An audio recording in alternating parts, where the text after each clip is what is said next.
Hey, what's up guys? Welcome back to the channel.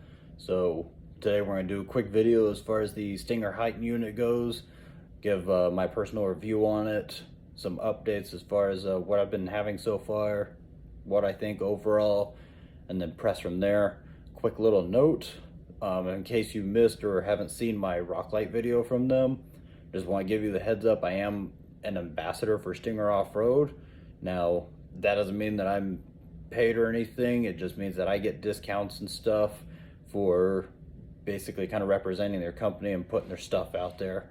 But I'm giving completely honest reviews here on what exactly I think, what I've dealt with, any issues that I may have had, or what the results or outcomes of those issues were, and trying to give you guys the most information possible. There's a lot of products out there that they might have good reviews, they might have bad reviews. I just don't see enough videos and stuff on them. So that's where I'm trying to pick up on some of those products. If I notice they don't get enough feedback or enough actual reviews or anything, then I'm trying to help get some more out there, because I know I've done a lot of research on products. I can't find hardly anything, or I'll find stuff in the forums that yes, it's a good product, but there's no videos and there's hardly any pictures unless it's from the company themselves. So that's my purpose here, give you guys honest feedback, give you some videos, and give you a little more insight on what that product is, what it's got with it, how it performs, if I've got issues or not, and then press from there. So without further ado, let's talk about this unit. So I would say everyone has seen, or they might hear, everyone's intimidated about the tedious wiring. Let's put it that way. It looks like a ton of wiring. You open up the box. You guys will have seen in the open box video from this that it is a ton of wiring, but it is plug and play. Well, for me it was 99% plug and play. Everything goes together. I did not do an install video because I believe that Stinger Off-Road did a pretty good overall install video on their end.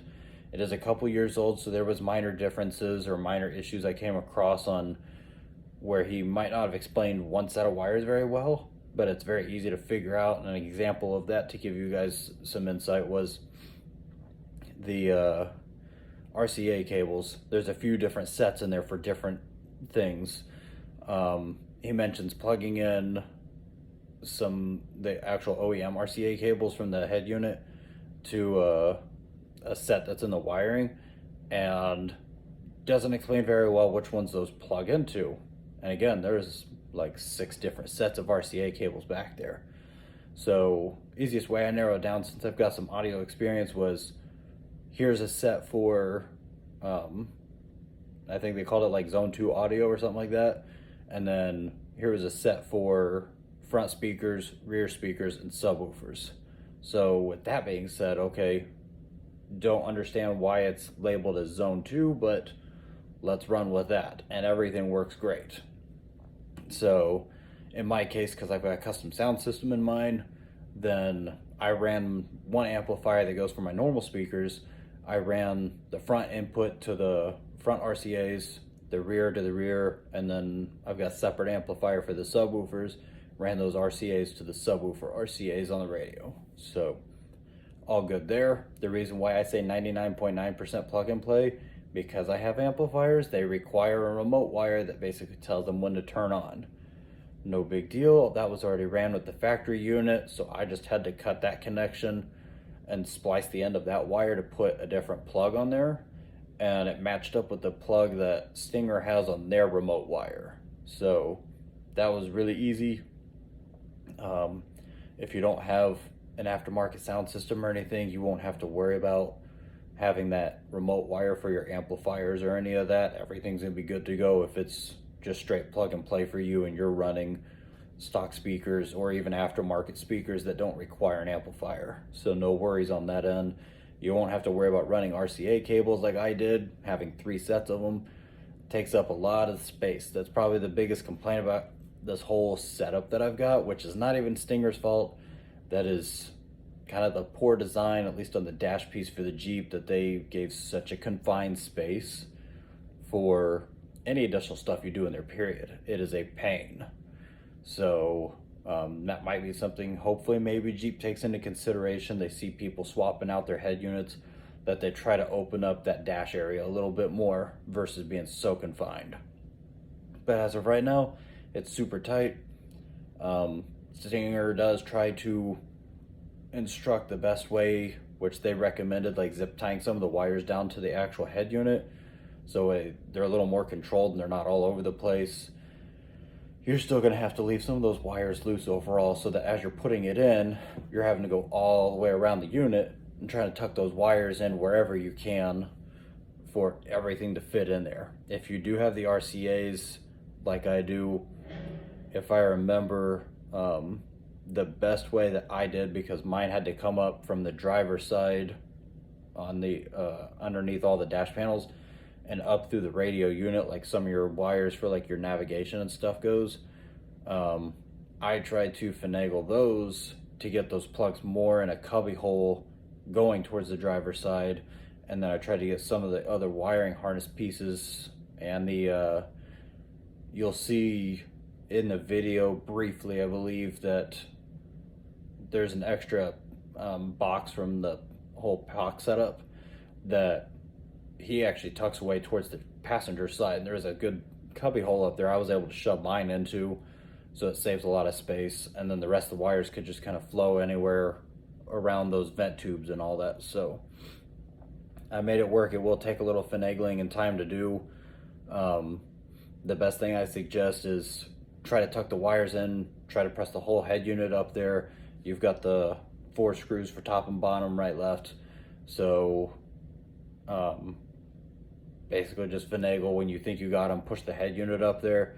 You're definitely going to know by which one doesn't start going flush or coming close to flush that you need to get some wires finagled in that area. I definitely noticed a lot more issues on the driver's side, so keep an eye on that.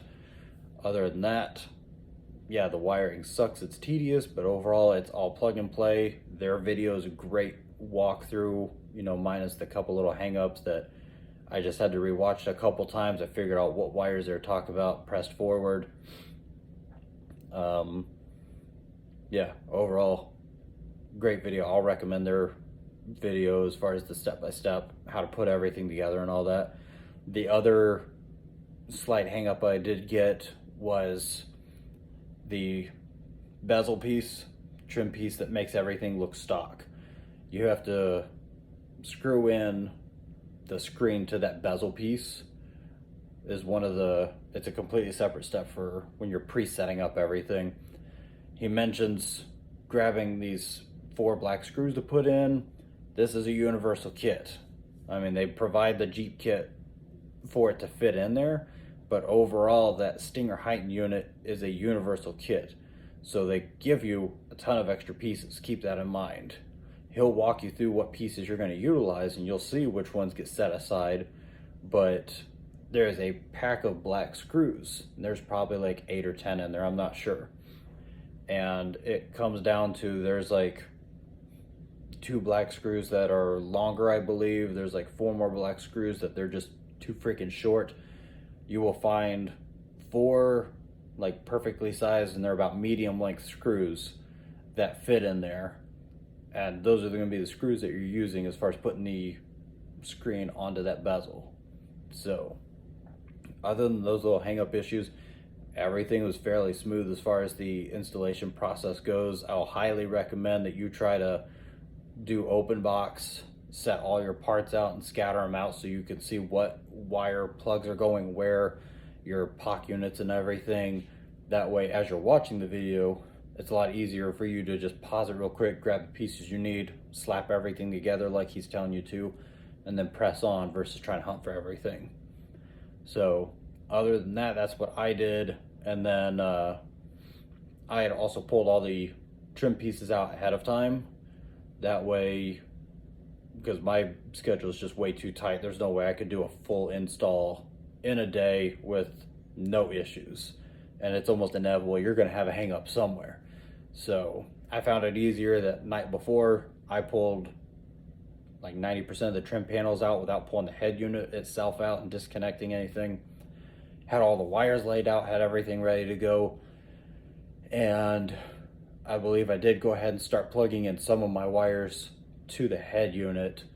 So putting the screen together, putting the wires and stuff together on the POC unit, all that, getting that pre-set up so that the next day, once I kicked everything off, then it was just a matter of pull the old head unit out, pull the old wiring and stuff, because had to do a separate wiring harness for the aftermarket sound system that I did. Pull all that out, so essentially everything's stock again, and then slap in the brains or the computer part of the actual head unit, get that put in, the wires hooked up and all that, and then the last piece you do is connect the 2 cords or whatever into the back of the screen and then plug the screen in. So overall, it is a tedious process. It's nothing to be intimidated or afraid of. Everything plug and play, everything hooks directly up.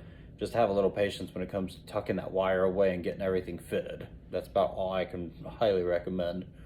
Other than that, everything's been going great so far. There was a slight issue with the Apple CarPlay not working. No idea why. I had double checked everything. Everything was hooked up. I talked to tech support. That dude was super helpful. You know, we tried walking through, we tried to think of what it could be, and the only thing it basically narrowed down to was try to unplug it in case there was a bad seating. We don't know, but try to unplug all ends of it. Make sure you're using an Apple cord as far as the Apple CarPlay goes. He did mention there are some issues as far as the aftermarket Apple cords. Not all of them have the Apple CarPlay wiring inside there. Some of them are strictly set up for charging purposes. I was using an Apple, like legit Apple cord, but in that case, we ran through, I disconnected the 2 USBs. I did not swap anything because they are specific on which one goes where for the Apple CarPlay. Your Apple CarPlay will come out of your center console. It will not be the 3 plugs or so on the front of the dash like it used to be. So those will be utilized. The USB, that C cable or whatever, and the auxiliary plug or whatever, you can still use those plugs for charging purposes, but they will not run the Apple CarPlay anymore. Your Apple CarPlay will be completely done through the USB that's in the center console. Not a big deal. It's just a change. Get used to it. It's not huge. So I disconnected the 2 USBs in the back of the head unit and plugged them right back in. No problems. Turned everything back on and it worked flawlessly. So don't know, fresh connection or whatever it may have needed. Whatever it was, that fixed it. So recommendation there, if you have any problems with something not working, just try unplugging from the back of the head unit if it's one of those easy cords and plug it right back in. Make sure all your plugs are seated properly. And other than that, if you can't, then just hit up tech support. My case, I don't know if they were just super busy that day. They definitely had some sort of wait time, but they offered on that call to have a placement saved and they would just give a call back when a rep was ready. So I just went that route. He called me back within the hour or so, something like that, and walked through everything. It was all good. So performance so far, everything's been great. I love all the features that are on it. The next segment will cover all the features and whatnot, but no real technical issues as of now. I'll do a follow-up review either as I come across them, or I'll do like a 6-month video or something later on to let you know no issues, it's still performing great. Yeah, not too many issues so far, or nothing super big. It's just been getting used to new screen, new head unit, how does it work, trying to understand the settings and whatnot. That's really the biggest thing so far. I will say they do essentially use a new mic for their head unit when it comes to the hands-free phone calls and stuff. From what I could tell so far, it seems like it does better than what the stock hands-free setup that Jeep has. I don't know if theirs just seem to pick up more background noise, and Stinger's doesn't seem to pick up as much, so it does make it a little bit easier for the caller on the other end to hear you while you're talking than the stock ones. Because I remember constantly I'd call my wife in the Jeep driving and she could not hear anything I was saying, it seemed like, most times, because it was too much background noise. And then with this one, it seems to kind of mute out those background noises a little bit and picks up your voice a lot better. So we'll keep following up with that, make sure that that is what's going on. We're not just getting lucky drives or whatever. So other than that, let's go ahead and press on the next segment so I can start showing you some of these features, what I've been doing so far, and let you guys know what exactly this head unit has with it, because it's got a lot of awesome features with it. Alright, so here it is, the actual head unit, the Stinger Off-Road Heigh10. So just some of the features run through real quick, because they have plenty of videos that go through this stuff as well. But I'm just going to do a quick glimpse over. Pitch and roll. Check that out. You can still keep the pitch and roll while using the cameras. And I only have the backup camera right now, so that's the reason why you only have one option. But once you get the other cameras hooked up, you'll be able to flip between the front, rear, or the sides if you do the blind spot cameras. They've even got cameras that you can mount underneath your vehicle to check out for obstacles and stuff. So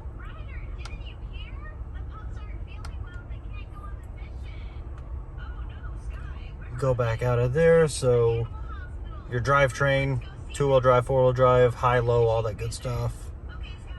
All your performance pieces there. All your gauges, so you can check everything at once. I love this versus trying to flip through on the actual speedometer area and flipping through that menu repeatedly trying to get to whatever gauge or whatever information I'm trying to look at. And then vehicle info, so you got all your tire pressures, and it'll show you if you've got any doors open. So got that piece. You've got your climate, so inside, heated seats, heated steering wheel, temperature, all that. Everything can be done on here if you prefer doing everything through the screen. And then you've got your display off, navigation. I did not get that little memory card to put in that has the GPS data on it, but that is more or less because I like the Apple CarPlay. I prefer doing that where I can get live feedback as far as traffic and stuff with all the traveling that I do. Flip down, then you can see the custom background too. Love being able to do that. So your vehicle settings, if I can navigate myself through here.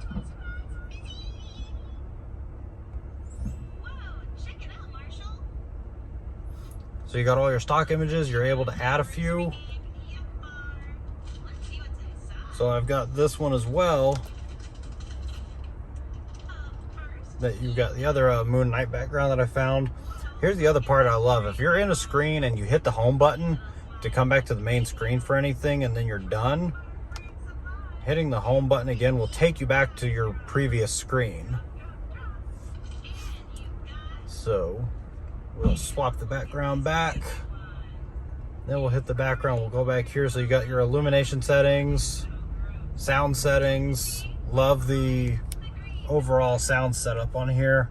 So your balance, loudness, and all that simple stuff. But then you go up here to your equalizer, and you got your 15 band, sub pass, bass, lows up to brilliance. So love all the customization we can do. Your crossovers, you can set everything. You've got your timing features in here. And then factory EQ, if you're not big on trying to customize your sound, you can utilize this. So we'll go back here. You're able to adjust your clock, display settings, vehicle settings, tabs, camera settings. We'll go back here. And then obviously you've got your radio. If you have a USB flash drive, I actually found an old one that had some songs I downloaded, tested that out. And so down there is where you would plug it. Same thing for if you needed to do any like firmware updates, you would plug the flash drive in through that USB as well. And then you would operate everything up here. So my USB did pick up the music. I was able to play it. It was great. Then you've got your Bluetooth, phone, Apple CarPlay, Android Auto, and then satellite radio. I have the stock setup for satellite radio. I just don't have a subscription just yet. So one of the issues I had with the Apple CarPlay not working properly, I was able to use the iPod piece of it, and it was able to pick up my phone that way. So that's an option. If you've got any other Apple products, iPods, another phone or something, you can swap the settings also to, instead of doing Apple CarPlay, to only do iPod settings. For those that aren't big on the Apple CarPlay, you're able to do that. Cameras, this is where I mentioned along the bottom there should be, turn that off, so see how it says rear?